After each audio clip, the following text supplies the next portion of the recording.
téléspectateurs de Afrimédia. Alors aujourd'hui, on parle du mystère sacré de l'eau. Nous parlons aussi du premier remède tel que vous avez évoqué, oui.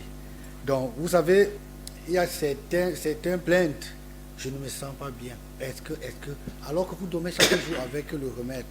Et ça rejoint aussi la connaissance de qui tu es. Et dans qui tu es là, nous allons introduire la connaissance des chefferies, la connaissance de nos us et coutumes. C'est pour ça qu'aujourd'hui, nous allons parler des chefferies de Foréké. Alors, c'est dans la mer Noire, à Tchang. Oui, Tchang, on le dit souvent. Alors, dans son historicité, ce peuple vient du Nord Cameroun, Adamawa. Adamawa. Ce n'est pas ici, là, monsieur. Oui, ça, c'est le centre climatique, oui. C'est ce après peuple vient. Voilà, d'accord. Ok. Et le fondateur de Foréké, il s'appelle tout simplement Réké. Réké, le fondateur de Foréké. Donc, Fo veut dire le roi de Réké. Le roi, en fait, Fo, ça veut dire le roi Réké. Réké qui est le nom du fondateur de Foréké. Non, Foréké veut dire le roi de la montagne. De la montagne. Oui. D'accord, oui. Foréké. La montagne. Oui. Voilà, qui font partie du groupe de l'Ouest qui ont en fait du groupe ethnie de l'Ouest qui ont migré vers.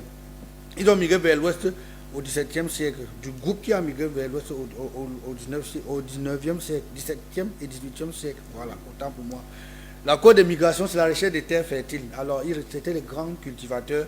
Le roi qui, lui, était ici un très grand chasseur. Donc, c'était un grand chasseur. C'est pour ça qu'il migrait vers ses intérêts. Nous parlons aussi d'intérêts, donc ce que lui, il faisait.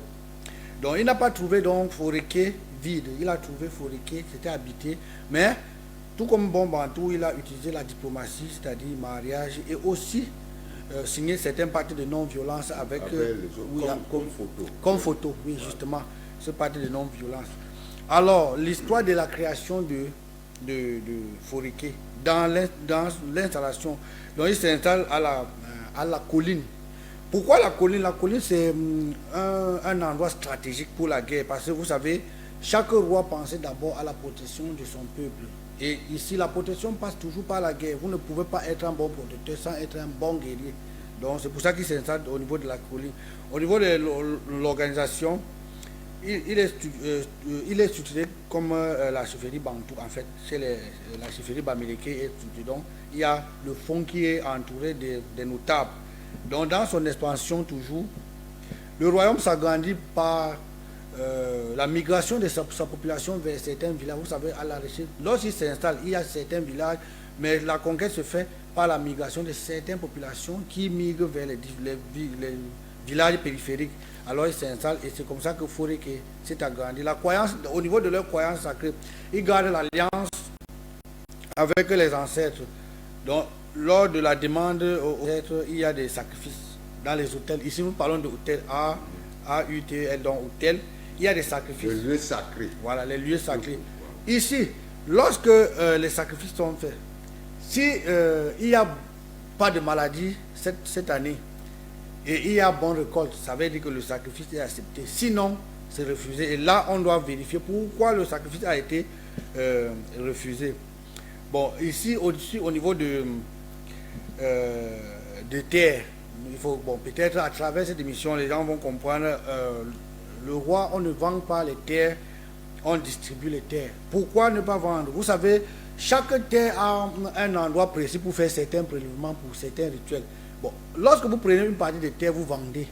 Et quand on veut faire ces prélèvements, vous n'avez plus d'autorité, vous ne pouvez plus entrer dans ce champ n'importe comment. C'est pour ça qu'à Foréké, les terres ne se vendent pas n'importe comment. Donc on vend à celui qui peut accepter que certaines coutumes bénéfiques pour le royaume peuvent se passer.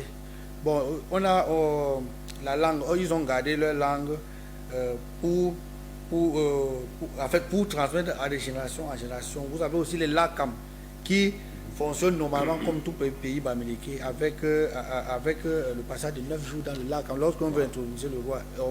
Bon, nous avons ici, pour finir, parler du côté mystique.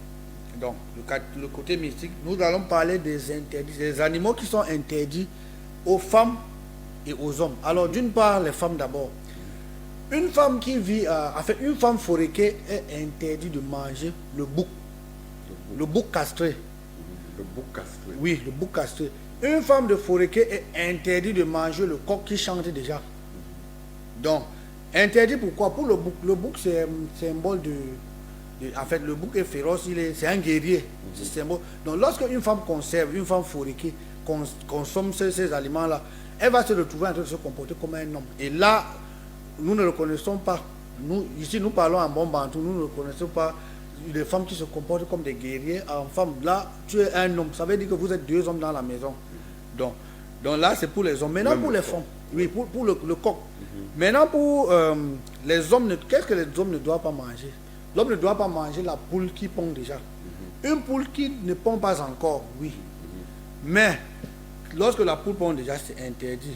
Il y a aussi il est aussi interdit, il ne peut plus aussi manger les chèvres, les chèvres, en fait les femelles là. Ouais, c'est interdit.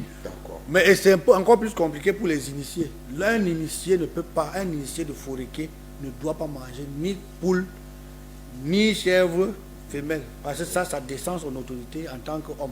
Bon, pour finir, on peut finir au niveau de la hiérarchisation. Et bon, le faux est entouré des les 9 notables, tout comme les autres.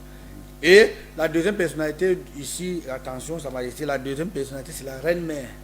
Oui, la reine-mère.